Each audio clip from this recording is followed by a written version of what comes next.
আসসালামু আলাইকুম। আমরা এখন আছি মসজিদে নববীর মধ্যে। আসরের ওয়াক্তের পরে একটু পরে মাগরিবের ওয়াক্ত হবে। হাজার হাজার মানুষ এসছে এখানে নামাজ পড়ার জন্য।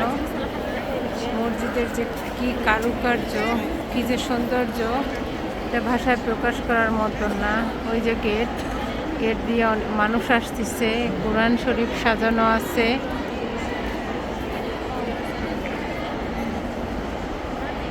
ওখানে আছে জমজম কূপের পানি।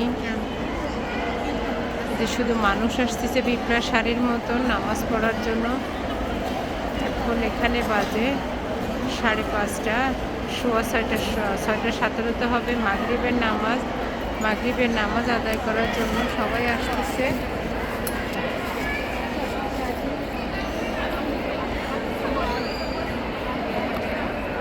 এর কারুকার্য, সৌন্দর্যের কোনো বর্ণনা নাই চোখে না দেখলে।